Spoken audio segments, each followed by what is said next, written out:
시청자 여러분, 편안한 주말 보내고 계십니까? 4월 3일 토요 랭킹쇼 지금 출발합니다.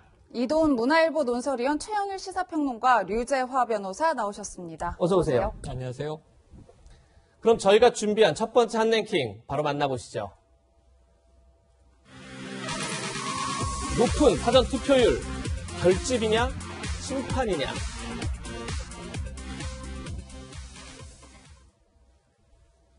오늘 낮 12시 현재 사전투표율이 13.6%를 기록했습니다. 어제 하루 동안 사전투표율은 9%, 굉장히 높았는데 지난 3년 전 지방선거 때보다 높았습니다. 같이 한번 보시죠.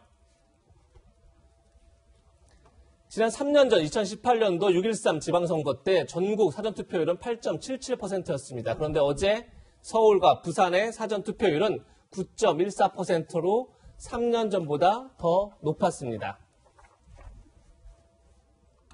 네, 사전투표는 오늘 저녁 6시까지 진행됩니다. 비가 오는 궂은 날씨인데 지금 이 시각 사전투표 현장 분위기는 어떤지 취재기자 연결해 알아보겠습니다. 이현수 기자. 네, 정치부입니다. 네, 오늘로 사전투표 이틀째인데 현장 분위기는 어떻습니까? 네, 이른 아침부터 비가 내리는 등 궂은 날씨를 보이고 있지만 많은 시민들이 사전투표소를 찾아 투표는 순조롭게 진행되고 있습니다. 낮 12시 기준 현재 사전투표율은 13.6%를 기록했습니다. 서울은 14.3%, 부산은 12.8%입니다.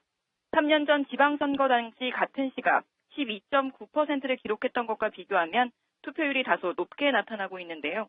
당시 최종 사전투표율은 20.14%였는데 20%를 넘어설지 여야 모두 촉각을 곤두세우는 분위기입니다. 사전투표는 오늘 오후 6시까지 실시되고요. 전국 사전투표소 어느 곳에서나 참여할 수 있습니다. 네, 이현수 기자, 서울시장 후보들 오늘 유세 일정은 어떤지 알려주시죠. 네, 박영선 더불어민주당 서울시장 후보는 2030 청년층들을 만나 지지를 호소하고 있습니다. 박 후보는 조금 전 서울 성북구 청년주택 안암생활을 찾았는데요. 대학가 밀집 지역에 주거 공간과 사업 공간을 동시에 제공하는 직주 일체형 주택을 지으면 청년에게 도움이 될 것 같다고 말했고요. 문재인 정부에서 실시한 지역인재 할당제가 다시 지방으로 가고 싶은 청년에겐 역차별이란 주장에 공감하면서 제도 개선을 당정에 건의하겠다고도 밝혔습니다. 오세훈 국민의힘 서울시장 후보는 오늘 강남구 수서역에서 유세를 갖고 문재인 정부의 부동산 정책을 비판했습니다. 오 후보는 강남에 집 한 채 있는 사람들이 무슨 나라의 죄인인가라며 정권 심판론을 부각시켰습니다. 오 후보는 앞서 오늘 아침 부인과 함께 사전투표를 하면서 재보선 당일이 평일이기 때문에 주말인 오늘 투표를 많이 해달라고 당부하기도 했습니다. 지금까지 정치부에서 전해드렸습니다. 네, 사전투표 최종 투표율은 오늘 밤 뉴스 A에서 확인할 수 있을 것 같은데요. 첫날 높은 사전투표를 두고 여야가 서로 다른 해석을 내놓고 있습니다. 이도훈 의원님, 네. 여당에서는 샤이 진보가 결집하고 있다 이렇게 좀 풀이하고 있고 야당에서는 반대로 정권 심판에 바람이 불고 있다 이렇게 평가하는데 이 의원님은 어떻게 평가하십니까? 일단 어제 사전투표율이 굉장히 첫날 높았죠. 오늘은 이제 좀 비가 오고 있어서 어제만큼 높을지는 모르겠지만 어제 오늘 포함하면 그래도 아마 꽤 높은 수치가 나올 겁니다. 역대 재보선 사전투표율이 그렇게 높지가 않았어요. 대체로 3, 4%에서 5, 6% 정도 됐는데 2014년 10월 29일 날 이제 특정한 지방에서 기초단체 선거에서 한번 19%까지 나온 적이 있는데 이건 특수한 경우고 일반적으로는 역대 재보궐선거 투표가 특히 광역단체장만 놓고 치면은 2011년에 47%, 48%였던 걸 감안하면 지금 어제 추세 오늘로 보면 한 20% 가까이 될 가능성이 있지 않습니까? 굉장히 높은 거고 이게 선거에 대한 관심을 반영하는 건데 그럼 이게 어느 쪽에 유리하냐? 지금 이제 여당은 샤이 진보의 결집이다. 야당은 정권 심판의 표심이다. 이렇게 하는데 여당 의견이 맞을 수도 있고 야당 의견이 맞을 수도 있습니다. 그리고 둘 다 맞을 수도 있어요. 다만 지금 이번 선거를 관통하는 키워드라는 게 부동산, 그다음에 어떤 위선, 분노, 심판 이런 걸로 보면은 대체로 이 표심이 어느 쪽으로 가고 있느냐 아마 유권자분들이 짐작은 하실 수 있을 것 같습니다. 네, 선거 결과야 나와봐야 알겠지만 일단 정치권에서는 여야 할 것 없이 사전투표를 독려하고 나섰습니다. 그 목소리 직접 들어보시겠습니다. 해치고 나가 끝내 이기리라 어제부터 적벽 대전에 새 바람이 불고 있습니다. 제가 확실하게 느끼고 있습니다. 정직한 서울의 미래를 바라는 우리 서울 시민들의 마음이 모이고 있습니다, 여러분. 친구나 지인들, 친인척들 함께 투표해 주시면 결과는 박영선이 이길 수 있다, 박영선이 이긴다 이렇게 말씀드립니다. 여러분, 선거는 끝나봐야 하는 거 아니겠습니까? 꼭 투표에 참여해 주십시오. 그래야 바뀝니다. 그래야 문재인 대통령 정신 차리지 않겠습니까? 정신 차리지 못한 집권 여당, 이번에 반드시 심판해서 대한민국 바로 세우고 서울시 다시 뛰도록 제가 앞장서겠습니다. 도와주십시오. 좋은 놈 하신다면 투표해 주십시오. 대한민국을 걱정한다면 투표해 주십시오. 꼭 투표하셔서 문재인 정부의 잘못된 폭주를 막아주십시오. 국민의힘은 위대한 우리 국민의 저력, 그 국민의 힘을 모으는 큰 그릇이 되겠습니다.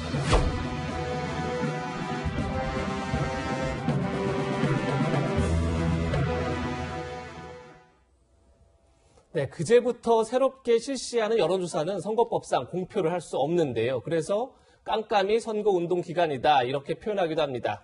그럼 지난달 31일까지 실시한 이번 보궐선거 마지막 여론조사 결과는 어땠을까요? 함께 보시죠. 중앙일보, 한겨레, 서울신문이 각각 30일, 지난달 30일, 31일 이틀간 실시한 마지막 이번 보궐선거 여론조사 결과입니다. 중앙일보, 한겨레, 서울신문 모두 박영선 후보가 30% 초중반대, 그리고 오세훈 후보가 50% 초중반대를 보이고 있습니다. 최영일 평론가님, 네. 지금부터 여론조사 결과는 알 수 없는데 네. 앞으로 남은 닷새, 나흘간 과연 여론조사 결과와 네. 달리 다른 결과가 나올 수 있다. 이런 전망도 할 수 있는데 자, 평론가님 어떻게 보십니까? 이게 지금 일단은 오세훈 후보가 리드하고 있고 예. 큰 격차로 박영순 후보가 추격전을 벌이는 양상입니다.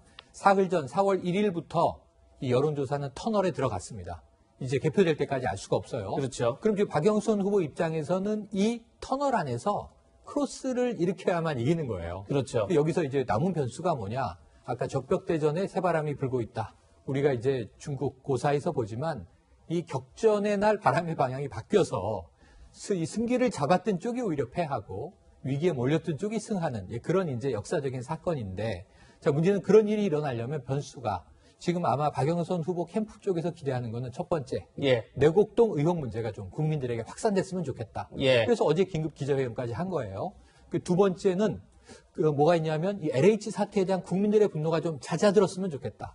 근데 이것은 지금 열심히 당 지도부와 정부가 사과, 사죄에 읍소를 하고 있는 겁니다. 예. 이게 짧은 기간 동안 국민들에게 좀 설득이 될 것인가, 이런 부분이 있고요. 마지막 세 번째는 저는 조직력의 격돌이라고 보는데요. 예. 지금 이제 이 사전투표율도 높게 나오고 있습니다만 결국은 여론조사에서 나 반드시 찍겠습니다. 90%인데 사실 투표율은 90%가 나올 수가 없어요. 그렇죠. 굉장히 높게 나오면 이제 50%, 이 유권자의 과반을 넘길 거냐 말 거냐 이런 정도거든요.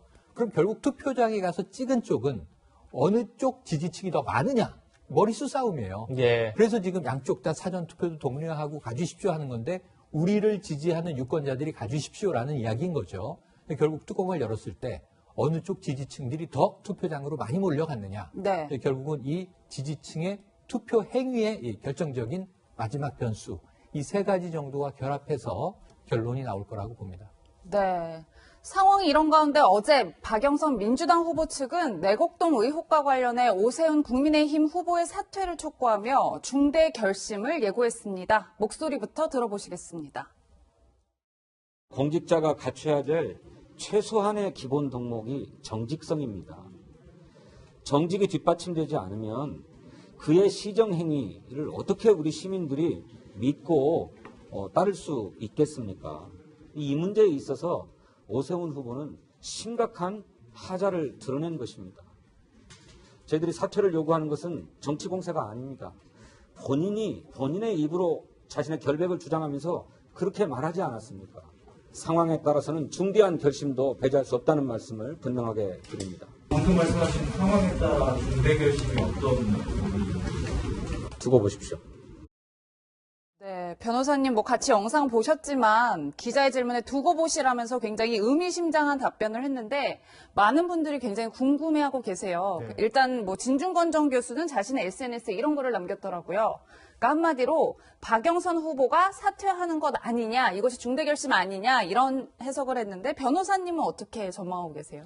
예, 정치권에서 이제 중대 결심이라고 할 때 뭐 상대방한테 어떤 행동을 촉구하는 방법이 있을 거고 자기가 이제 어떤 행동을 하는 방법이 있을 겁니다. 근데 상대방한테 이제 지금 박영선 후보 같은 경우는 계속 사퇴하라고 촉구해 왔죠. 이제 그거는 이미 했으니까요. 나머지는 이제 저희가 생각했을 때는 혹시 이제 거짓말 관련해서 허위사실 공표죄로 고발을 하려는 건 아닌가 했는데 이미 그것도 됐더라고요. 네. 결국 남은 것은 이제 박영선 후보 스스로 할 일인데요. 보통 정치권에서 이제 중대한 결심을 자기가 한다고 했을 때 이제 얘기 나오는 게 몇 가지가 있는데 그 중에서 뭐 하나가 단식이 있을 수 있고 뭐 삭발도 있을 수 있고 그리고 마지막으로는 본인이 자진 사퇴하는 경우도 있을 수 있겠죠. 근데 진중권 전 교수는 이제 사퇴라고 보는 것 같습니다. 만약에 사퇴라고 한다면, 중대결심이 사퇴라고 한다면, 그것은 아마 이런 보관일 겁니다. 지금 이미 본투표용지는 인쇄가 완료가 됐기 때문에, 그렇죠. 사퇴를 한다고 하더라도 이름 옆에 사퇴라는 글씨가 찍히질 않습니다. 예. 그러면 이제 사람들이 이제 박영선 후보에게 만약에 투표를 했을 경우에는 그것이 다 무효표가 되죠. 그래서 만약에 박영선 후보 측에서 사퇴를 한다면 그것은 선거 결과가 별로 좋지 않다는 전제하에 무효표를 대량 만들어서 당선된 후보의 1년 동안의 시장 임기를 자체를 인정하지 않으려고 하는 건 아닌가라는 생각이 드는데요. 어느 것이나 이제 바람직하다고 보지는 않고요. 예. 그게 승리든 패배든 원칙 있게 정정당당하게 임해서 유권자의 판단을 기다리는 게 더 타당하지 않을까 그렇게 생각합니다. 네, 유지아 변호사의 개인적인 전망을 들어봤는데 어떤 중대 결심인지 두고 봐라 지금까지 이렇게 밝히고 있습니다. 그런데 중대 결심을 밝힌 박영선 후보 측은 오세훈 후보와 관련해 새로운 증언이 나왔다고 주장하고 있습니다. 바로 어제 TBS 김어준의 뉴스공장에 보도된 이 인터뷰 내용인데요. 함께 들어보시죠.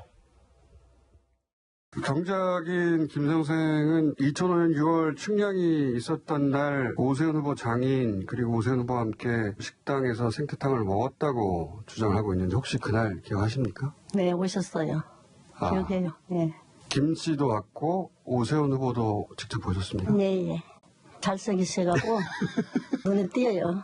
혹시 아드님도 하얀 면바지였을 거예요. 하얀 면바지, 반듯하게 이렇게 하얀 면바지에 신발이 캐주얼 로퍼. 상당히 멋진 구두였죠. 젊은 분들은 아무래도 이제 브랜드에 익숙하니까 혹시 그 하얀 면바지에 멋진 로퍼의 브랜드도 생각나죠? 그게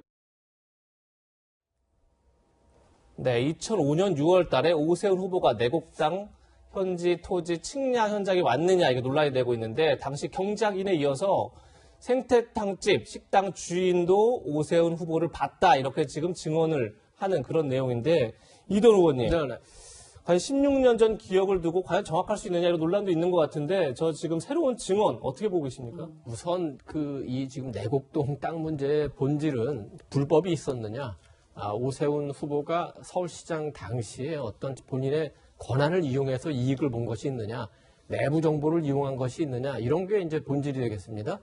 근데 이 부분에 대해서는 밝혀진 게 없어요. 그리고 사실은 이 문제는 이미 민주당의 핵심 가운데 하나라고 할 수 있는 이해찬 전 대표께서 명확하게 정리를 했죠.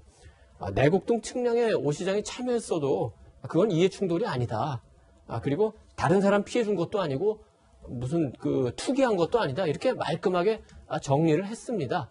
지금 이제 민주당에서 주로 내세우는 건 아마 이제 거짓말 논란, 후보가 이제 중요한 공직의 후보가 거짓말하면 자격이 되느냐 이런 얘기인데 그 부분에 대해서는 조금 오 후보의 대응이 좀 잘못됐죠. 너무 쉽게 생각해서 16년 전 일이지만 본인이 기억할 수 있는 명확한 기억 그리고 찾을 수 있는 자료들을 근거로 해서 깔끔하게 설명을 했으면 이렇게까지 오지는 않았을 텐데 오 시장 스스로 오 후보 스스로 자초한 측면도 없지는 않다. 지금이라도 모르는 건 깨끗하게 모른다. 그다음에 자료가 남은 거는 이렇다 하고 명확하게 설명하는 게 중요할 것 같고 또 거짓말을 이제 어떻게 입증을 하기 위해서 그런 건지는 모르겠지만 경작인에 이어서 이제 생태탕집 주인 가족분들 나와가지고 하얀 면바지, 그 다음에 선글라스, 그다음에 페라가모 이렇게 나오는 것도 그렇게 뭐 아주 그 유쾌한 거는 아닌 것 같습니다. 물론 뭐 페라가모 홍보는 됐을지 모르겠어요. 이거 보니까 지금 아까 방송에 나왔죠? 그 김어준 씨가 그 브랜드가 생각나세요 하고 일부러 그 페라가모라는 또 단어를 뭐 브랜드로 하시죠? 예. 예, 유도하지 않습니까? 예. 뭐겠습니까? 반듯한 하얀 면바지에 페라가모 입고 뭐 이런 그 약간 강남의 어떤 취향의 스타일이 여기 와서 이런 일을 했다. 그거는 설사 그렇다 하더라도 본질에서는 굉장히 벗어난 얘기입니다. 네, 민주당에서는 내곡당 땅 의혹 제기에 사활을 걸고 있는 듯한 모습인데요. 이낙연 전 대표까지 나섰습니다. 그 영상 함께 보시겠습니다. 생태땅집 주인과 아들이 키가 크고 잘생겼더라. 글쎄, 저 같은 네. 사람 갔으면 기억을 못했을지 모르겠는데. 네, 말 아세요? 뭔지 모르겠어요. 프로 알지만. 우상호 의원님 모시겠습니다. 네. 어떡하지? 저기. 안녕하십니까. 예. 저기 웬 선글라스. 선글라스 끼고 땅 측량한 거 보면 기억이 겸손해진다고 그래서 한번 해봤습니다. 저도 기억 앞에 겸손해지고 싶거든요. 네. 그럼 오늘 점심은 또 생태탕 또. 제가 생태탕을 제일 좋아하지만 밥맛이 떨어져서 안 먹고 있습니다. 네, 평론가님 저희가 영상 함께 보셨지만 네네. 그야말로 총공세를 펼치고 네네네. 있는 모습인데 어떻게 보세요? 이번 선거의 막판 변수가 될 수 있을 거다 이렇게 평가를 하시나요? 그래서 아까 유 변호사님이 긴급하게 마지막으로 할 수 있는 중대 행동이 뭐냐 몇 가지 예측을 해주셨는데 예. 저는 이 기자회견일 수 있다고 봐요. 네. 5명의 증인을 동시에 모아놓고 지금 민주당이 제일 억울하고 섭섭해하는 게 뭐냐면 이렇게 증인들이 많이 나오고 토론회에선 3인 성호 3명이 거짓말을 하면 없는 호랑이도 만들어낸다. 오세훈 후보는 그렇게 받아쳤잖아요. 예, 그렇죠. 지금도 이 생태탕집 사장, 그 아드님 이렇게 나왔는데 네. 사실 아니라는 입장은 일관적으로 전면 부인입니다. 그럼 이 증인들을 모아놓고 한번 기자회견을 할 텐데 민주당은 왜 언론이 여기 관심 안 가져주느냐 이거 섭섭해하는 거예요. 그럼 만약 5명의 증인을 한 자리에 모아놓고 과거에 어목한 고무독재 시절에 이 양심선언 하는 것처럼 예. 언론들이 좀 와서 이 이야기를 직접 듣고 써주십시오라는 퍼포먼스를 할 수도 있어요. 왜냐하면 지금 굉장히 선정적인 장면 보셨잖아요. 우상호 의원이 선글라스 끼고 저는 왜 백바지는 안 입었을까 하는 생각도 해봤는데 예. 그러면서 이제 그 브랜드들도 언급을 하면서 근데 저건 유튜브기 때문에 가능한 거예요. 근데 저 유튜브 지금 델리민주도 그렇고 많은 유튜브들은 다 지지층이 주로 봐요. 그렇죠. 지지층은 이미 표심이 결정됐는데 예. 이 얘기를 거기서 자꾸 이 반복 재생산 한들 표가 늘까요? 그래서 민주당은 지금 이 사안을 많은 기성 언론들이 좀 다뤄줬으면 좋겠다. 오세훈 후보 거짓말할 가능성이 큰 거 아니냐 이 정도면. 근데 그게 섭섭하다 보니 전 이 중대 발표라고 하는 것은 아마 증인들을 한 자리에 모아놓고 언론사를 모아서 한번 우리가 기자회견을 통해서 네. 밝혀보자라고 하는 정도의 액션이 마지막으로 한번 띄워볼 수 있는 승부수가 아니겠는가. 내곡동에 어쨌든 민주당과 이 박영선 후보는 굉장히 여기에 중요도를 부여하고 있기 때문에 예. 가능성은 그렇게 한번 예상을 해봅니다. 네. 예, 선거까지 남은 기간이 한 4나흘인데 과연 민주당이 어떻게 대응할지 한번 지켜보겠습니다. 네. 오세훈 후보는 오늘 아침 사전투표를 마치고 나와서 민주당의 거듭된 내곡동 의혹 제기에 이렇게 답했습니다. 처가 의료 계속 이어지고 있어서 사실 오늘 부인과 함께 오신 게 어떻게 보면은 정면 불사로 받아들일지 여쭤보고 싶습니다. 네, 사실 민주당의 그런 주장은 전혀 사실이 아닙니다. 민주당에서요 중대 결심을 언급하고 있는데요. 이거 부분은 좀 어떻게 보십니까? 그 부분에 대해서도 저는 특별히 관심이 없습니다. 네, 사실이 아니다, 특별히 관심이 없다 이렇게 이야기를 하고 있는데 이런 가운데 민주당 안에서는 내부에 적이 있는 것 아니냐 이런 이야기까지 나오고 있습니다. 어제 민주당 의원들이 구설에 오른 건데요. 저희가 준비한 영상 함께 보시겠습니다. 고민정 의원의 투표 인증샷 사진입니다. 투표할 때 반드시 비닐장갑을 껴야 하는 방역 수칙이 있는데요. 그것을 어기고 보시는 것처럼 이렇게 맨손가락에 도장을 찍은 사진을 SNS에 올렸다가 구설에 올라 삭제한 겁니다. 다음은 윤미향 의원입니다. 사전투표를 독려하면서 이렇게 글을 올렸는데요. 지난 10년 뒤돌아보면 서울광장이 시민들에게 돌아와 참 좋았습니다. 라는 글을 올리면서 고 박원순 전 서울시장의 재임 시절이 참 좋았다라는 취재 글을 올려서 논란이 되고 있는 건데요. 변호사님, 해당 의원들의 글 어떻게 보셨어요? 예, 그 두 의원이 이제 자신의 정적 의사를 표현하는 건 뭐 얼마든지 뭐 자유의 영역에 속하는 것이고 또 뭐 그거에 대해서는 문제를 삼을 게 없는데 다만 그러한 표현이 과연 이제 박영선 후보에게 도움이 될 것이냐 이제 그게 좀 문제가 될 겁니다. 사실 고민정 의원 같은 경우에는 박원순 전 시장이 이제 성추행 피해자를 지칭해서 이제 피해 호소인이라고 했던 것으로 이제 논란이 됐고 그래서 이제 박영선 후보 캠프에서도 사퇴를 했죠. 그리고 이제 SNS에다가 이제 빨간색은 탐욕이다 해서 탐욕에 투표하실 거냐는 취지의 이제 게시물을 공유해서도 논란이 됐고요. 또 이 윤미향 의원 같은 경우에는 정의기억연대의 공금을 유용했다는 혐의로 지금 형사재판을 받고 있는 상황입니다. 그래서 이 두 분이 자신의 정치적 의사를 표현하는 것은 뭐 얼마든지 가능하겠으나 네. 저는 보기에 그것이 박영선 후보에게 도움이 될 것인지는 좀 의문입니다. 네. 네, 어제 사전투표 현장에서 주목받은 인물이 또 있습니다. 바로 윤석열 전 검찰총장인데요. 90살인 아버지와 함께 사전투표를 했습니다. 기자들의 여러 질문에 딱 이 답변만 했는데요. 어제 그 현장으로 가보겠습니다.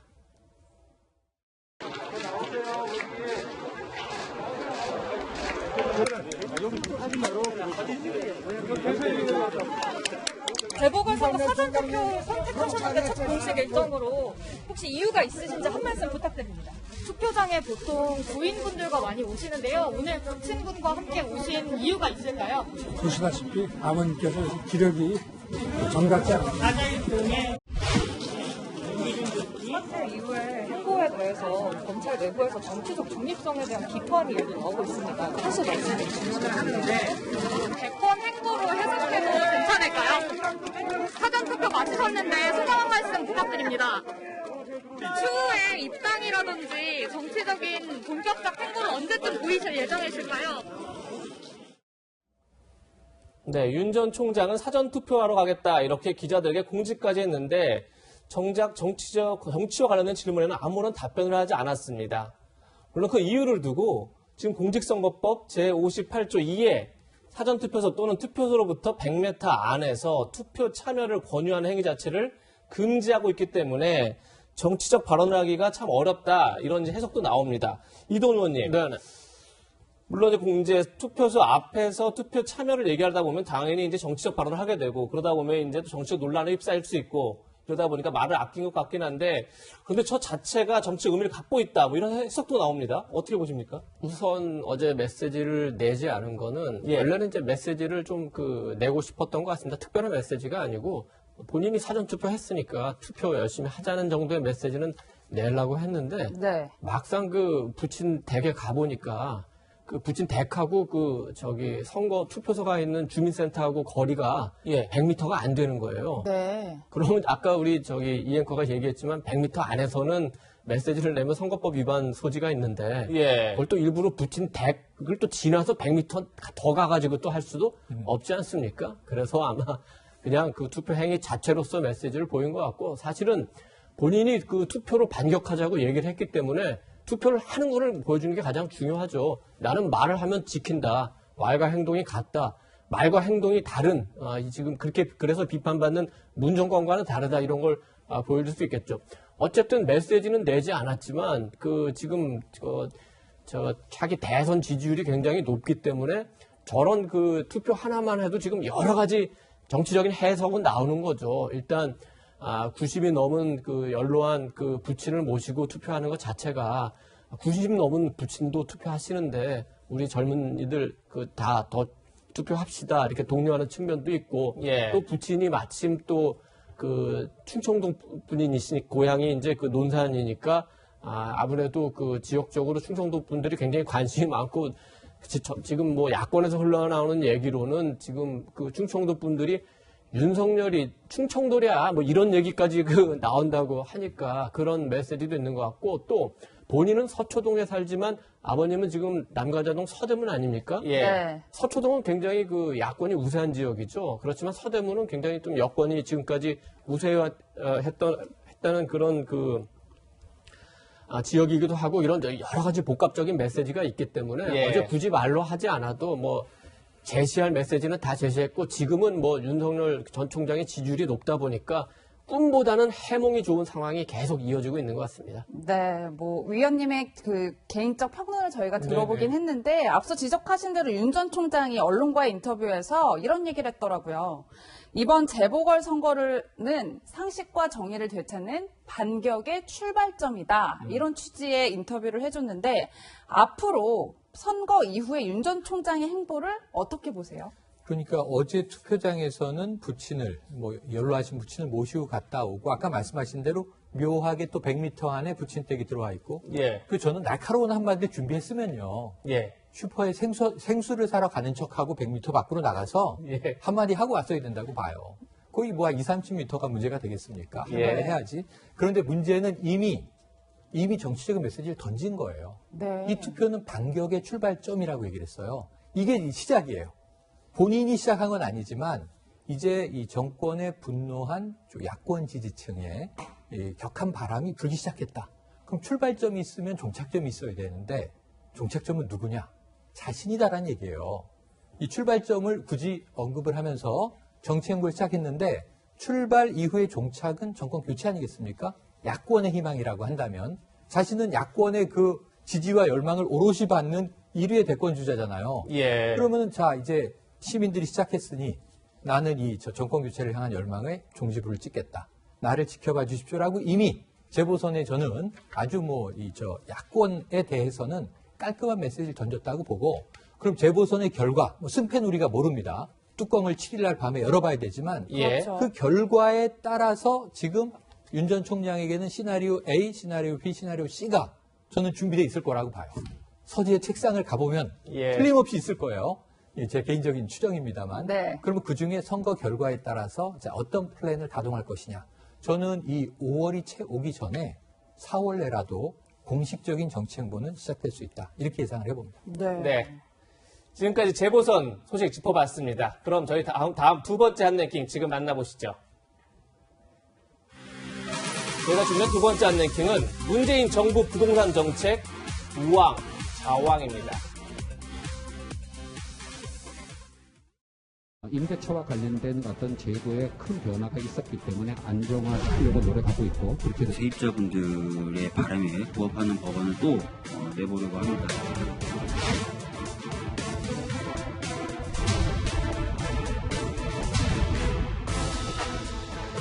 엄중한 시점에 국민들께 크나큰 실망을 드리게 된 점 죄송하기 그지없습니다.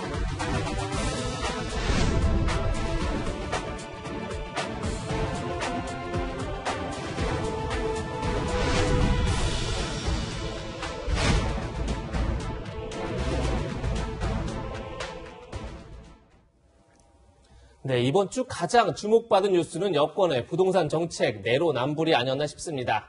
전셋값 인상 논란으로 김상조 전 청와대 정책실장이 물러난 데 이어 임대차 3법을 대표 발의한 민주당 박주민 의원까지 월세를 크게 올려서 비판이 거셌었는데요. 여기에 여권 내부에서 부동산 정책을 두고 우왕좌왕하고 있습니다. 먼저 여당에선 임대차 3법 개정을 검토할 수 있다고 밝혔습니다. 오늘 회의에서는 뭐 구체적인 것까지는 없었고 그건 정책위 차원에서 심도 있게 논의를 하고 있을 겁니다. 뭐 그것까지도 일부 포함이 되는 걸로 알고 있는데 상세한 것은 정책위 통해서 한번 같이 알아보시죠. 그런데 최인호 수석 대변인이 임대차 3법 수정을 심도 깊게 논의하고 있다 이렇게 밝힌 지 1시간 만에 기자들에게 이런 문자 메시지가 왔습니다. 임대차 3법 수정을 논의하고 있다는 보도는 사실이 아니다. 이동호님, 아니 1시간 전에는 정책위 차원에서 심도 깊게 논의하고 있다. 마치 개정을 추진할 수도 있는 것처럼 발언했다가 바로 또 아니다 이렇게 뒤집었어요. 네. 왜 그런 거죠? 그러니까 여권 내 이견과 알력 좀 더 구체적으로 얘기하면은 선거를 치른 여당과 그 정책을 추진하는 청와대 간의 어떤 그 이견 충돌로 봐야 되는 거죠. 예. 이번 그 선거를 앞두고 그 많은 유권자들이 그 여당에 대한 표시하는 불만, 뭐 가장 큰 게 지금 부동산 아니겠습니까? 결정적인 계기는 LH 직원들의 그 투기 의혹 사건이지만 사실은 누적된 그 부동산 실책이 우리 그 서민과 중산층들의 분노를 부른 겁니다. 대표적인 게 이제 말하자면 재건축 재개발을 막으니까 공급이 빠른 시간 안에 확대가 될 수가 없고 종부세, 재산세 인하 뭐 집값 올렸다고 아무런 이익도 팔 수도 없는데 세금만 많이 오르지 않습니까? 그다음에 공시지가 계속 올려가지고 집값은 더 올리고 그만큼 재산세, 종부세 더 올리고 그다음에 대출을 너무 강하게 규제를 하니까 새로운 집을 사야 되는 실험 부분이라든지 집을 옮겨가야 되는 우리 서민 중산층들이 고통을 받는 거 아닙니까? 이제 당에서는 선거를 치러야 되고 또 그걸 아니까 이제 조금씩 거기서 대안을 내놓는 거죠. 그래서 뭐 LTV도 올린다, DTI도 올린다 하고 임대차 3법도 이제 박주민, 김상조 이 두 분의 문제에서 또 다시 드러나니까 한번 바꿔보겠다 했는데 문제는 뭐냐면은 청와대는 이렇게 되면은 문재인 정부의 실패를 인정하게 되는 거 아닙니까? 그거는 청와대로서는 하긴 굉장히 싫죠. 그래서 새로 김상조 전 실장 후임으로 임명된 이호승 지금 청와대 정책실장이 무슨 기조에 변화가 없다. 그리고 집값 올라간 것도 뭐 세계적인 유동성 문제고 정책 방향을 바꾼다는 거. 그다음에 성공과 실패를 말하는 게 굉장히 어려운 얘기다. 이런 식으로 현재 정책을 그냥 간다고 하니까 지금 선거가 바쁜 여당으로서는 거기에 뭐 반발하지 않을 수 없습니다. 물론 일부 이제 진성준 의원 같은 경우에는 청와대 정무비서관을 해서 그런지 모르지만 규제 기조를 유지해야 된다는 취지를 말하기도 했습니다만 네. 이게 선거가 이번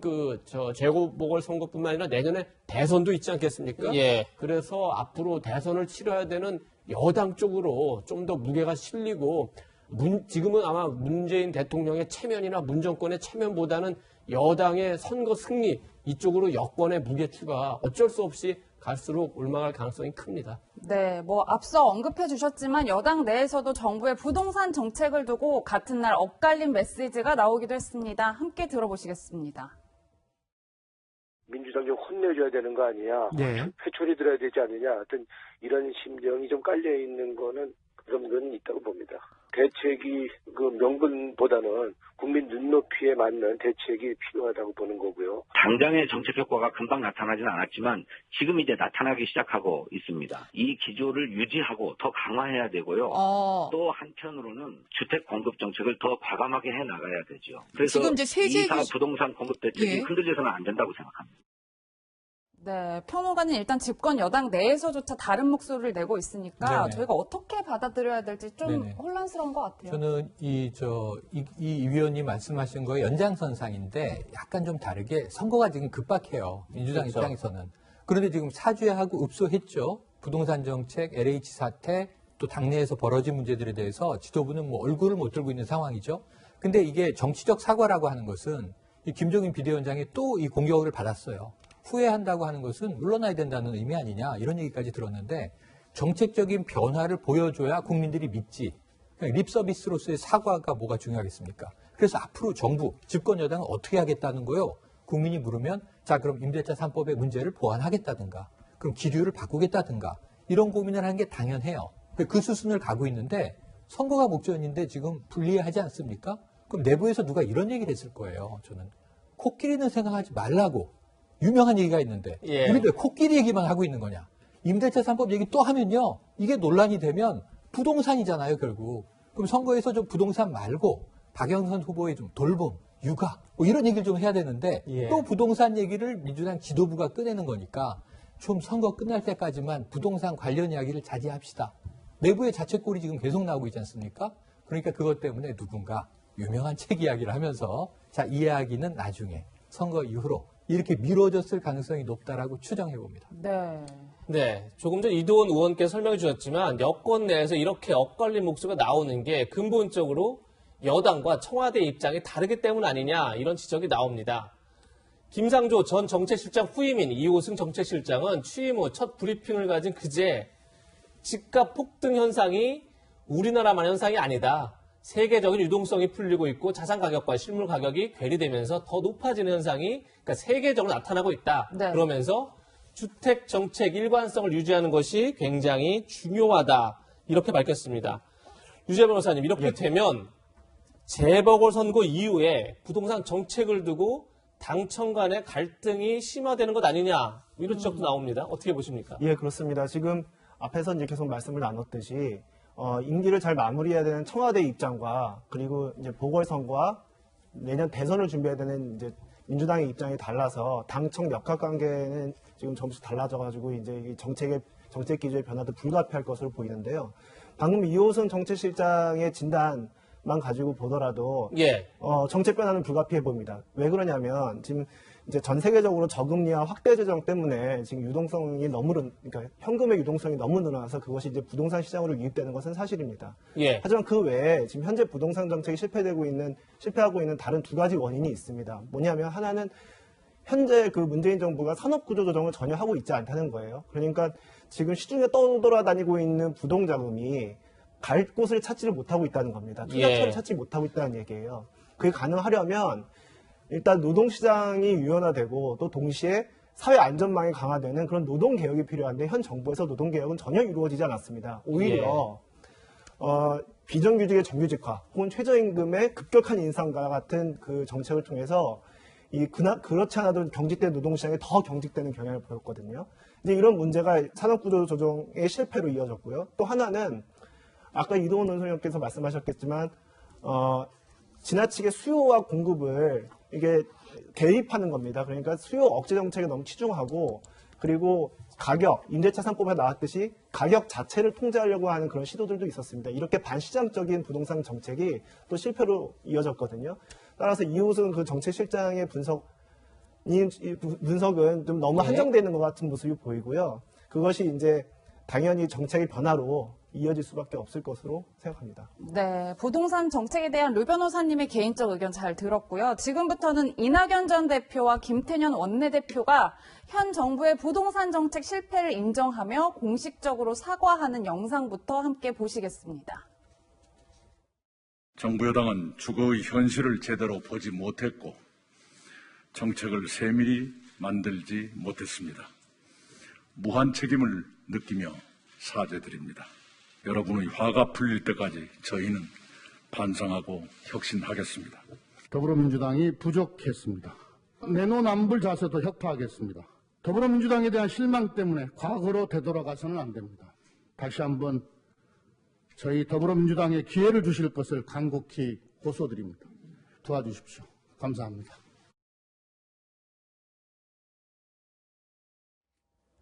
네, 위원님 저희가 앞서서 쭉 짚어봤지만 이런 영상들을 좀 일련으로 살펴보니까 일각에서는 이 민주당 지도부의 사과가 선거를 위한 보여주기식이다. 뭐 이런 지적들이 나오고 있어요. 그러니까 지금까지 이제 문재인 정부가 받았던 비판 가운데 하나가 잘못을 했으면 사과를 해야 되는데 참 사과가 인색하다. 이런 이제 비판이었는데 근데 저렇게 이제 당대표, 원내대표에서 나와가지고 90도 인사하고 또 정색을 하고 사과하니까 조금 보는 그 우리 국민으로서는 좀 약간 당혹스러운 측면이 있습니다. 그리고 솔직히 아니 선거가 급하니까 지금 저러는 거 아니야? 그런 생각도 사실은 좀 해요. 특히 왜 그런 생각을 일부에서 하냐면은 작년 그 4.15 총선 전에 분명히 그 종부세 인하하겠다고 약속을 했는데 선거에서 크게 이기니까 그 다음에 좀 흐지부지 됐죠. 그렇기 때문에 사과를 하지만 진심이 있는지 그걸 좀 믿기 어려운 측면도 있고 또 그동안 그 조국, 윤미향, 추미애 이런 분들의 여러 가지 뭐 사태라고 표현해야 될까요? 이런 일들을 겪으면서 여권에 대한 신뢰가 또 많이 좀 그 떨어진 것도 사실입니다. 그래서 이제 지금 유권자들이 더 나아가서 국민들이 원하는 건 뭐냐면은 제발 그 문재인 정권이 문제를 있는 그대로 봐달라. 자기만의 시간이 아니라 무조건 우리가 옳다 이러지 말고 국민들이 얘기하면 봐달라. 기왕에 이제는 사과를 했으니까 사과했던 문제들 아까도 지금 우리가 그 토론했던 뭐 부동산만 관련된다면 재개발, 재건축 문제라든지 LTV, DTI 문제라든지 아니면 공시지가 문제라든지 뭐 대출 규제 문제 이런 문제들에 대해서 기왕에 그 얘기를 했으면 정말 말로만 하지 말고 추진해달라. 또 4.7 재보궐선거가 끝난 뒤에도 그 결과와 관계없이 그런 정책을 추진해서 서민들이 조금이라도 집 사고 집 얻는데 도움이 되게 해달라. 이 부분을 요구하는 거고 아마 자세하게 지켜볼 겁니다. 그리고 바로 1년 뒤에 또 대통령 선거가 있기 때문에 그 선거에 유권자들이 바라본 그 시각의 결과가 아마 반영되리라고 생각합니다. 네. 이렇게 부동산 정책을 두고 여권 내에서도 엇갈린 지금 얘기가 나오는 상황에서 박영선 후보는 어제 당선되면 지금과 확실히 다른 부동산 정책을 펼치겠다. 현 정부의 부동산 정책에 선을 긋는 듯한 그런 모습을 보였습니다. 보시는 것처럼 재건축, 재개발은 물론 정부와 소통이 필요하지만 서울시장의 의지가 훨씬 중요한 사안이다. 서울시장이 하겠다고 마음먹으면 국토부도 막을 수 있는 재량은 제한적인 것으로 안다. 다시 얘기해서 국토부나 정부의 입장과 다르게 재건축, 재개발을 활성화하겠다. 이런 이제 의지를 밝힌 걸로 보이는데, 최현욱 평론가님. 네. 이렇게 되면 나중에 재보궐 이후에 책임론이 불거질 것 같아요. 과연 이 부동산 민심이 굉장히 들끓고 있는 상황에서 정부는 무슨 역할을 했느냐, 혹은 또 여당은 왜 이렇게 엇박자를 내고 있느냐, 이렇게 서로 책임론이 불거질 것 같아요. 이게 정부 임기 말에 불가피한 현상이다. 이렇게 봐야 되겠고요. 예. 지금 이번 재보선을 어떻게든 반드시 좀 이겨보고 싶은 여당 입장에서, 왜냐하면 여기서 지면 레임덕 이야기가 또 보물 터지듯 나올 거란 말입니다. 그러면 지금 이해찬 전 대표가 얘기했듯이 내년 대선에 이게 얼마나 큰 이 실기, 이 패착 요인이 될지는 지금 예단할 수는 없지만 어쨌든 크든 작든 심각한 장애 요인이 발생할 거예요. 대선을 바라보면 질 수 없는 선거인데 지금 불리한 게 현실이지 않습니까? 지금 박영선 후보는 이기기 위해서 모든 수를 시민들과 소통하는 메시지를 던지고 있는 거예요. 오세훈 후보에게 밀리지 말자. 어쨌든 규제는 나도 풀겠다. 걱정하지 마십시오. 이렇게 가는 거거든요. 근데 이게 중앙정부의 입장과는 배치가 되죠. 여러 부분에서. 근데 이 충돌은 불가피해 보이고요. 내년에 공교롭게도 3월에는 대선이 있지만 6월에는 지방선거가 또 있습니다. 예. 만약 박영선 후보가 당선됐다는 가정하에서는 예. 1년 잔여 임기 채고 또 선거를 치러야 되는 거예요. 그럼 지금 얘기한 거 지켜야 되겠습니까? 안 지켜야 되겠습니까? 여기서는 내년 대선과 지방선거에서 또다시 중앙정부와 서울시의 엇박자, 잡음이 나올 수밖에 없는 문제가 터져 있다. 이걸 지금 이제 문제는 선거 끝나고 나서 상황 봐서 조율해야 될 텐데, 패배한다면 박 후보의 이야기는 다 사그라져 버리겠죠. 예. 이 부동산 정책은 내년 대선까지 큰 영향을 미칠 것 같은데요. 여권이 어떻게 이 문제를 정리할지 지켜보겠습니다. 다음은 재보궐선거 이후에도 정치권을 뜨겁게 달굴 논란입니다. 지금 바로 세 번째 한랭킹에서 만나보시죠. 제가 준비한 세 번째 한랭킹은 황제 조사 논란, 위기의 공수처입니다. 김진욱 공수처장이 김학의 전 법무부 차관 불법 출국 금지 의혹 사건의 피의자인 이성윤 서울중앙지검장을 본인의 관용차에 태워 공수처까지 에스코트해서 논란이 되고 있습니다. 그 장면 함께 보시겠습니다. 지난달 7일이죠. 오후 3시 50분쯤 서울 과천청사 인근 골목길입니다. BMW 차량에서 내린 이성윤 서울중앙지검장이 옆에 멈춰선 검정색 제네시스 차량에 급히 옮겨 탑니다. 그리고 골목을 빠져나가는데요. 지금 옮겨 타는 모습을 다시 한번 보시고 계신 거고요. 이성윤 지검장을 태운 차량은 청사까지 3분가량 이동합니다. 이어 오후 5시 10분 같은 차가 같은 장소로 돌아와 이성윤 지검장을 차량에서 내려줍니다. 그리고 이성윤 지검장은 자신이 타고 온 BMW 차량으로 옮겨 타는 모습을 지금 보고 계십니다. 그런데 이성윤 지검장이 조금 전 내린 검정색 차량의 번호를 보니 김진욱 공수처장의 관용차였습니다. 이성윤 지검장이 처음 타고 온 BMW 차량으로 옮겨 탄 뒤에는 김진욱 공수처장의 관용차와 4분 간격을 두고 자리를 떴습니다. 유지아 변호사님, 네. 저 모습을 보고 핵심 피의자를 공수처장의 관용차로 이동하는 게 과연 옳으냐? 네. 그러다 보니 출입 기록도 남지 않고 결국 황제 조사가 아니냐 이런 지적이 나오고 있습니다. 어떻게 보셨습니까? 저도 이번에 그 김진욱 공수처장이 한 저와 같은 행위는 대단히 부적절하다고 생각합니다. 이것은 이제 공수처 수사의 독립성과 중립성과 공정성을 모두 뿌리째 흔들 수 있는 굉장히 심각한 행위라고 보는데요. 먼저 공수처라는 조직 자체에 대해서 좀 말씀드리겠습니다. 공수처라는 게 이제 검찰권이 너무 강하다고 해서 그 견제 차원에서 만들어진 조직 아니겠습니까? 예. 이 공수처법을 보면은 공수처 수사의 대상인 고위공직자가 대통령부터 시작합니다. 대통령, 국회의장, 국회의원, 대법원장 등등 굉장히 그 권력자들에 대한 수사를 담당하고 있고, 특히 대법원장, 대법관, 검찰총장, 검사, 판사들은 수사권뿐만 아니라 기소권까지 독점적으로 가지고 있는 굉장히 막강한 권력기관입니다. 그렇기 때문에 이 공수처라는 기관의 독립성과 중립성과 공정성을 지키기 위해서 이 투명성, 공수처가 하는 행정행위의 투명성이 굉장히 중요합니다. 이 투명성이라는 것은 국민들이 모든 수사를 다 알아야 된다 이런 뜻이 아니고요. 적어도 공수처가 하는 모든 일련의 일들이 어디엔가에는 기록돼야 된다는 거예요. 예. 그래서 저는 이번에 그 공수처장이 이제 이성윤 지검장을 관용차로 이제 드린 것, 그 예우는 변론으로 하고, 그 외에도 이 관용차로 이제 청사를 들어오면 출입 기록이라든가 방문 기록이 전혀 남지 않지 않습니까? 예. 그리고 그거가 문제고, 또 들어와서도 조사를 했는데도 불구하고 피의자 신문 조서를 남기질 않았어요. 이 공수처법과 형사소송법에 따르면 그 피의자를 조사할 때는 반드시 피의자 신문 조서를 남기게 돼 있거든요.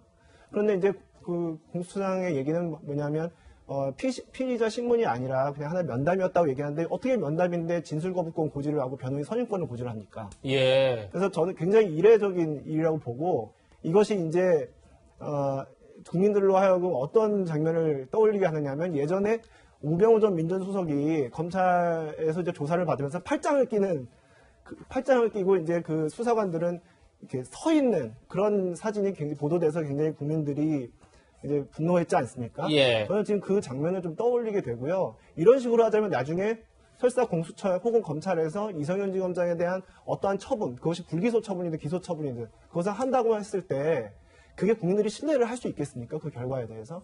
그래 봤을 때 지금 이번에 이제 김준욱 공수장이 관용차로 이성윤 지검장을 청사 안으로 이제 데리고 오고, 또 그 피의자 신문 조서를 작성하지 않은 채 이제 면담을 하고 한 이런 행위들은 공수처의 이제 독립성, 중립성, 공정성을 흔들 수 있는 아주 심각한 행위라고 생각합니다. 예. 네, 평론가님, 변호사님께서 아주 강하게 비판해 주셨는데, 네. 뿐만 아니라 시민단체와 법조계에서도 비판의 목소리가 상당한 게, 일단 참여연대에서는 공수처장이 부적절한 처신으로 공정성 논란을 자초했다.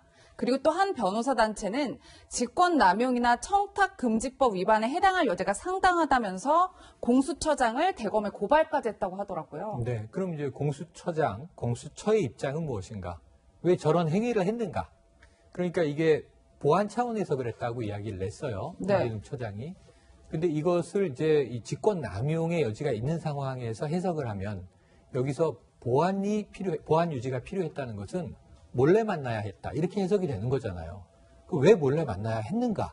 이것을 설명을 해줘야 되잖아요. 근데 네. 거기에 대한 설명은 잘 되지 않는 것 같습니다. 지금 뭐 이 법조단체는 대체로 좀 보수적인 입장에서 보죠. 고발까지 했는데, 참여연대를 또 생각해 보시자고요. 공수처의 필요성을 적극 지지하던 진보단체예요. 그렇죠. 근데 그런 입장에서까지 이건 부적절 논란이 나오고 있는 상황이다 보니까, 이게 이 어떤 정치 성향을 떠나서 공수처장이 부적절하게 피의자를 만난 상황이 돼버린 거거든요. 근데 여기에 대해서 정말 깔끔한 해명이 나와줄 수 있으면, 아, 저런 이유 때문에 그랬을 수도 있겠구나 하는 이제 하나의 여론이나 해석이 생겨야 되는데, 예. 아직 그 부분이 없다는 점에서는 해명이 궁색한 상황이다. 예. 이렇게 볼 수밖에 없겠습니다. 네. 지금 최영일 평론가께서 해명이 궁색하다 했는데, 과연 공수처는 어떤 해명을 했는지 같이 보시겠습니다.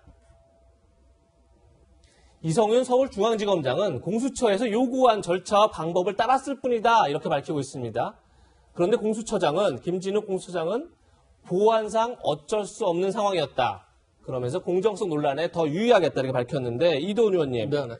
조금 전 최영일 평론가도 지적했지만 보안 때문이라는 걸 알겠는데 과연 어떤 보안을 지키려고 했던 거냐, 이런 의문이 계속 남는 것 같아요. 그렇죠. 이성윤 지금 검사장이 피의자인데, 그리고 이 사건은 이제 공수처에서 수사를 하니까 공수처가 피의자를 불러서 뭐 수사하는 건 그럴 수 있습니다만, 그게 왜 보완이 돼야 되죠? 당연히 이거는 어차피 조사해야 되는 거고 알려져야 되는 건데, 이 사건은 어떤 무슨 법무부 출입 규정이라든지 그런 차원이 아니라, 근본적으로 지금 공수처라는 그 조직의 존재 이유, 그리고 김진욱 공수처장이 지금 과연 이 직에 합당한가, 이런 그보다 좀 더 근본적인 이런 질문을 제기할 수밖에 없는 사안입니다. 예. 고위공직자 범죄수사처, 고위공직자의 범죄를 수사하라는 거 아닙니까?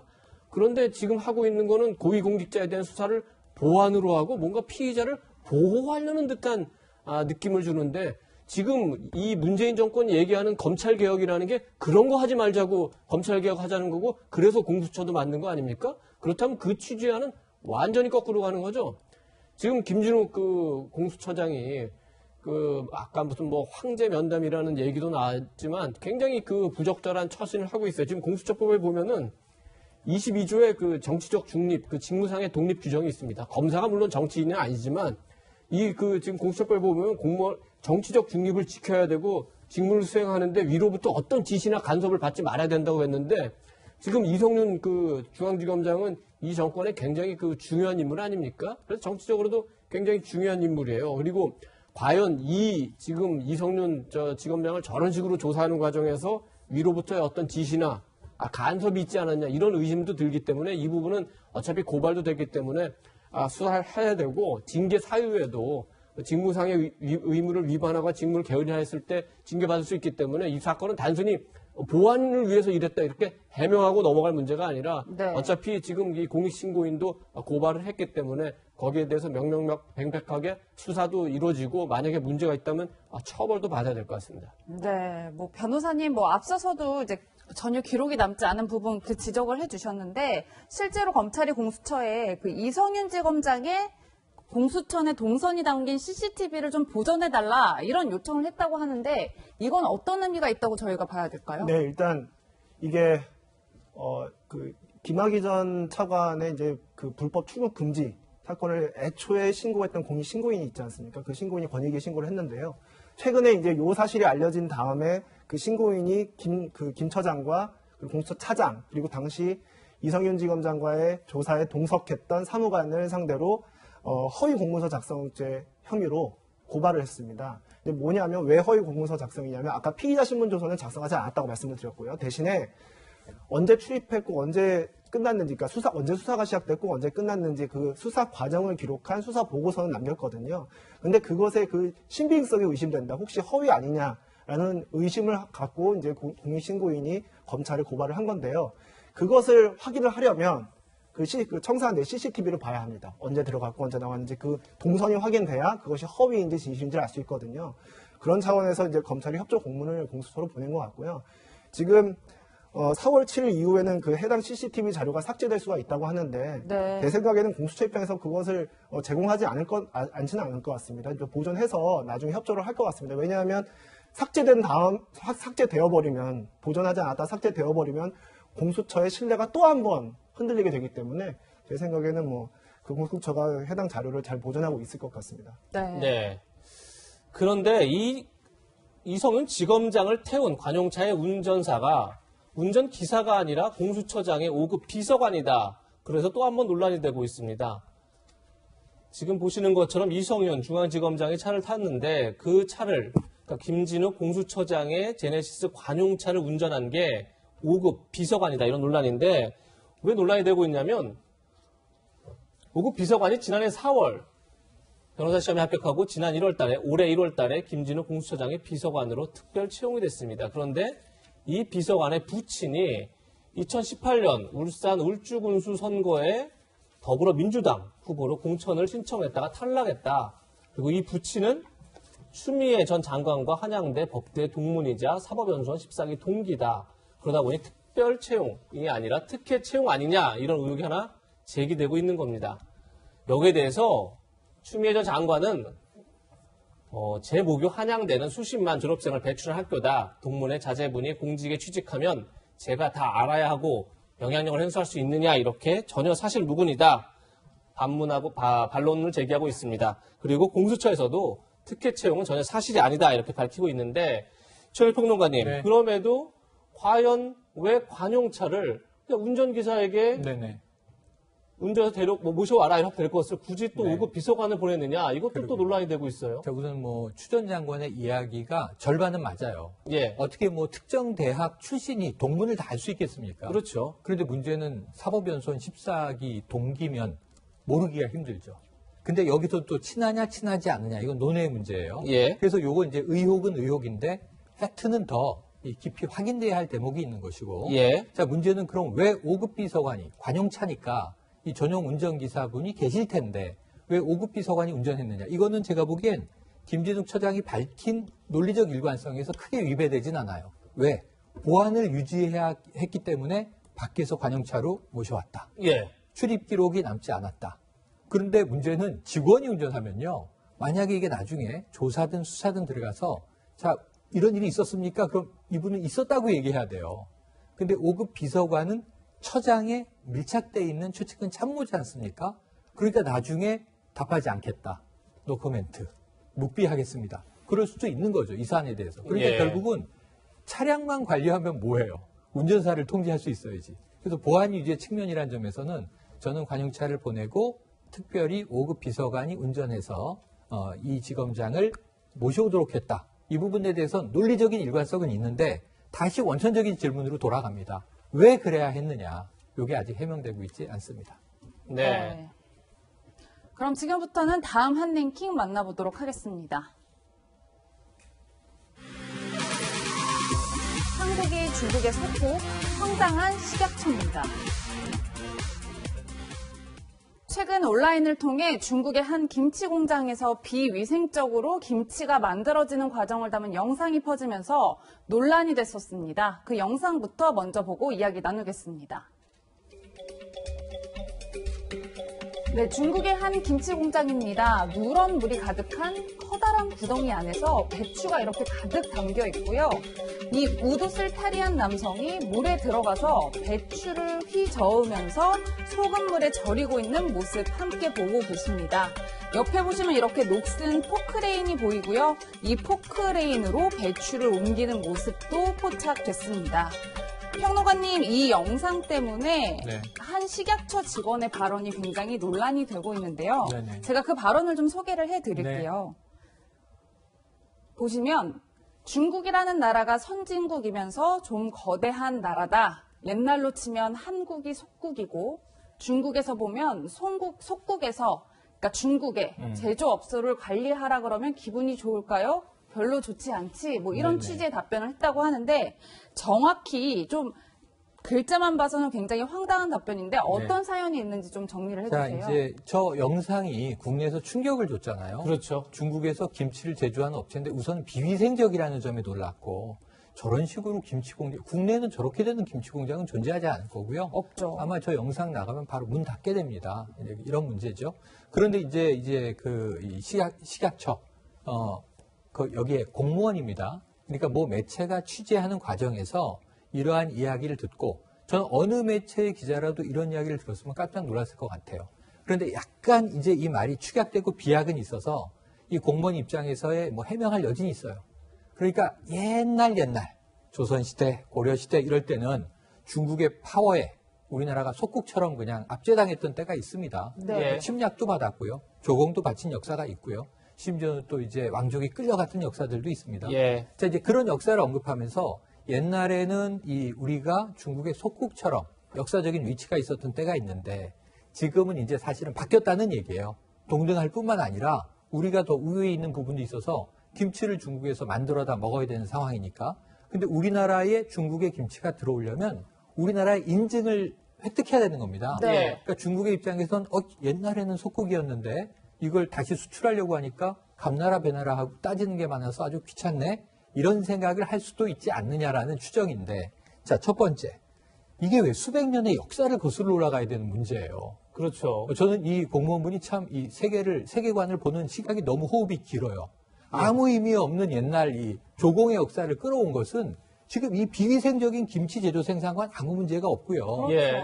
식약처에서 왜 역사를 따져요? 첫 번째 이거 이상한 좀 논리라는 생각이 들고 두 번째는 뭐냐면 자 이런 이제 상황들을 지금 설명을 하면서 우리 입장에서만 설명을 해야 되는데 우리의 공무원이 왜 다른 나라의 입장을 해석을 해주세요? 평론가는 그럴 수도 있어요. 아, 중국에서 저런 사람들이 저런 이유로 저런 생각을 하지 않았겠습니까? 근데 우리 공무원은 우리 국민, 자국의 이익을 대변하는 조직이에요. 공조직이에요. 근데 왜 중국 사람의 고민을 대신해주고 있죠? 그것도 수백 년 역사를 거슬러 올라가면서 참 이게 뭔가 굳이 설명을 찾으려는 노력은 가상할지 모르겠지만 예. 완전히 틀렸다. 이거는 누가 봐도 우리 국민이 납득하기 어려운 해명이기 때문에 무리를 빚을 수밖에 없는 일이다라고 말씀을 드려야겠습니다. 네. 그럼 과연 식약처는 어떻게 해명을 하고 있을까요? 식약처 입장 보겠습니다. 식약처에서는 한 직원이 언론사에 중국산 김치 관련 정책을 설명하면서 한국을 속국이라고 표현한 적이 있었는데 국민 여러분께 사과드린다. 직원의 잘못된 발언은 식약처의 공식 입장이 아니다. 이렇게 밝혔습니다. 그러면서 대변인실 소속 주무관이 기자의 유선 질문에 관해 설명하는 과정에서 실수가 있었고 즉시 다시 전화를 걸어 발언을 취소하고 정정했다 이렇게 밝혔는데 이동훈 의원님 이 해명을 어떻게 보십니까? 납득하기가 굉장히 어렵습니다. 첫째는 우선은 이제 식약처니까 먹는 거 얘기하면 중국에서 우리나라의 김치를 굉장히 많이 수출하는데 우리 지금 한 99% 정도, 그러니까 식당에서 파는 김치의 90% 정도가 중국으로부터 들어온다고 하거든요. 예. 당연히 중국에서 저런 위생에 문제가 있으면 중국에 묻고 조사도 할 생각을 해야죠. 일단 그 업무를 조금 피하려고 했다는 게 문제고, 둘째는 역사의식이 너무 천박하다고 할까요? 지금 공무원으로서 가질 수 있는 역사의식은 아닌 거죠. 세 번째, 더 문제가 심각한 거는 이 문제를 처음으로 보도했던 그 언론사가 그 문제를 제기하니까 식약처에서 해당 발언을 취소하겠다 이렇게 얘기를 했는데 그 이유가 중국을 자극할 수 있기 때문이라고 이유를 댔다고 합니다. 어쨌든 이분은 어떤 대변인실에서 국민과 소통하기에는 대단히 적절하지 않은 분이다 이렇게 생각하고 적어도 교체가 있어야 될 것 같습니다. 예, 이동훈 의원님의 해석은 개인적인 의견이었다는 점을 밝혀드립니다. 네, 변호사님, 해당 영상이 공개되니까 말씀처럼 당장 식당 가서 김치 먹기 무섭다는 분들이 참 많은데 일단 중국에서는 해명을 내놓긴 했더라고요. 무슨 내용이었나요? 예, 중국에서는 이제 해명을 저렇게 영상에 보시면 영상에 나오는 배추는 수출용 김치에 들어가는 배추가 아니다. 그러니까 이제 수출용인지 중국 음식인지 그 차이가 있을 뿐이다. 예. 이렇게 해명을 했는데요. 그렇다고 저 해명만 믿고 우리가 그 김치를 그냥 마음 놓고 먹을 수가 있겠습니까? 지금 이제 우리 식약처의 해명은 또 그겁니다. 그러니까 통관 단계에서 우리가 검사를 철저히 하고 있기 때문에 이렇게 문제가 될 소지가 있는 김치는 수입되지 않고 있다는 거예요. 근데 통관 단계에서 100% 다 전수조사를 할 수 있는 것도 아니고 저희가 어떻게 그것을 다 믿고 먹을 수 있겠습니까? 그래서 법률을 좀 찾아봤더니요.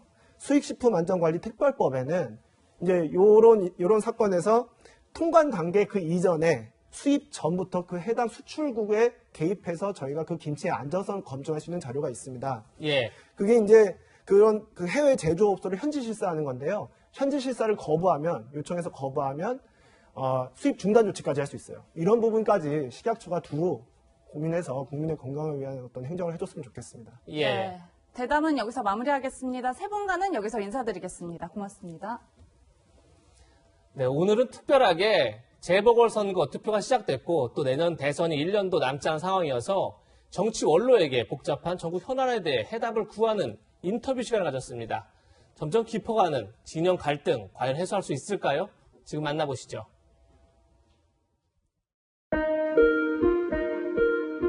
지난 23일이죠. 22대 헌정회장에 취임하셨는데 선거 전에 상당히 뜨거웠다면서요. 그것도 선거제의라고 안들을 모함도 들으면서 매우 힘들었습니다. 그런데 국회는 여야 갈등이 상당한데 헌정에 대해서도 여야 갈등이 있나요? 헌정에서는 과거 여야 갈등 없이 모두 화합과 단합으로 잘 되고 있습니다.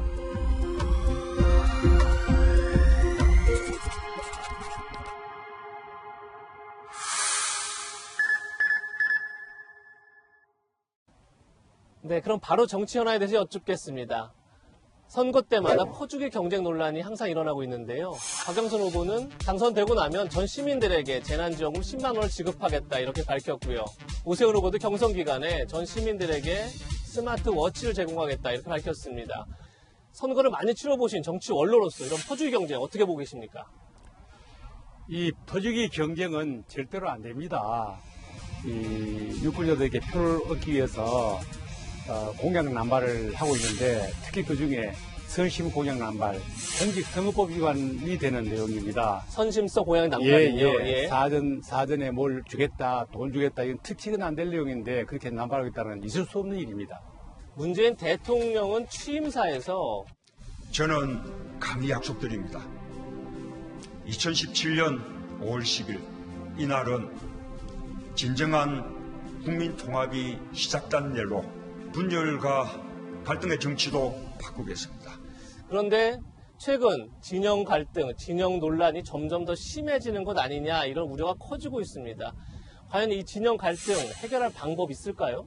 문 대통령이 취임할 때부터 가장 앞세웠던 내용들이 국민 대통합이었습니다. 네. 우리나라처럼 이것이 결국 정치 보복으로 이어져 가지고서 정치 발전에도 전혀 도움이 되지 않고 문제는 앞으로 대통령의 마지막 그 임기까지 그 시긴 차원에서 과거의 정적이었던 어떤 차원이든 간에 좀 크게 보고 이 포옹하고 용서하고 화합하는 그런 마지막 그 대통령의 과제가 남아있다고 보고 있습니다.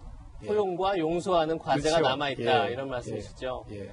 내년 대선을 앞두고 윤석열 전 검찰총장은 공정, 법치 같은 어떤 법적 정의를 강조하고 있고요. 또 이재명 경기도지사는 기본소득, 기본주택 같은 기본시설을 통해서 분배의 정의를 지금 강조하고 있습니다. 또 이낙연 전 대표는 신복지구상을 밝히기도 했는데 내년 대선에서 가장 중요한 아젠다는 어떤 것 같으세요? 너무 지나치게 법치주의를 하다 보면은 또 과거와 같이 정치 보복의 전체를 밟는 경우가 또 생길 수도 있고 예. 뒷나라 살림, 뒷걱정은 일체 하지도 않고 선심 복지만 하다 보면 그만큼 또 나라가 더 어려워지는 기업을 중심으로 해서 기업을 살리면서 균형 있게 이렇게 맞춰 나가야 된다고 생각을 하고 있습니다. 법치와 복지 한쪽이 아니라 그렇죠. 균형을 찾아야 된다 이런 말씀이신데요. 최근에 박병석 국회의장이 여야 대표들을 만나서 이번 재보궐선거가 끝나고 나면 개헌 논의를 본격화하겠다 이렇게 밝혔습니다. 헌정회장으로서 지금 개헌 반드시 필요한 건지 그리고 개헌 논의란다면 과연 실현 가능성이 있는 건지 어떻게 보십니까? 사람이 이렇게 성장하게 되면은 그 따라서 옷도 바꿔 입어야 되는 마찬가지로 사회적인 변화 그리고 문화 모든 것이 다 이렇게 발전하고 이렇게 성장했다고 한다면 거기에 맞는 개헌을 해야 되는데 우리나라 특히 대통령에게 모든 권한이 집중되는 제왕적 그 권한을 갖고 있다 보니 예. 거기에 대한 폐단이 너무 많이 일어나고 있습니다. 지금 시대로 봤을 때 반드시 이 개헌을 해서 권력 집중 현상을 분산시키면서 나라 발전에 기여해야 될 정치의 변화 시기가 왔다고 봅니다. 권력 분산이 반드시 필요한 예, 시점이 왔다 예, 이런 예. 말씀이신데요. 정치가 사회 발전, 국가 발전을 선도해야 되는데 오히려 정치가 사회 갈등을 부추기고 있다 이런 지적이 많이 나옵니다. 전직 국회의원들의 모임인 헌정회 회장으로서 앞으로 대한민국 정치 발전에 어떤 역할을 하고 싶다 말씀을 좀 부탁드리겠습니다. 정치는 국민들의 안전과 그리고 복지를 위해서 걱정을 하고 노력해야 되는데 오히려 국민들이 정치를 걱정하고 이렇게 많은 조언을 하고 있습니다. 예. 그런 차원에서 보게 되면은 헌정회가 해야 될 역할이 많습니다. 예. 우리나라는 다론제로 되어 있는데 상원 역할을 하면서 현실 정치를 제대로 갈 수 있도록 바로잡아야 될 일이겠고요. 제일 중요한 것이 우리 헌정의 위상을 올려야 되는 문제가 가장 성급한 문제고 예. 새로운 모두 헌정 회원들이 신바람나게 참여할 수 있는 보람을 느끼는 그런 헌정회를 만들어보기 위해서 최선을 다할 각오를 갖고 있습니다. 네. 상원으로서 역할을 해보겠다. 한국 정치의 조종자 역할을 해보겠다. 이런 말씀이신데 앞으로 기대해 보겠습니다. 이렇게 귀한 시간 내주셔서 감사합니다. 고맙습니다. 나쁜 정치인은 투표하지 않는 시민에 의해 선출된다. 이런 말이 있습니다. 재보궐선거는 통상 투표율이 낮은데 이번에는 그런 관행이 깨졌으면 좋겠습니다. 저희는 다음 주 토요일 더욱 알찬 내용으로 찾아뵙겠습니다. 네, 시청해주신 여러분 고맙습니다.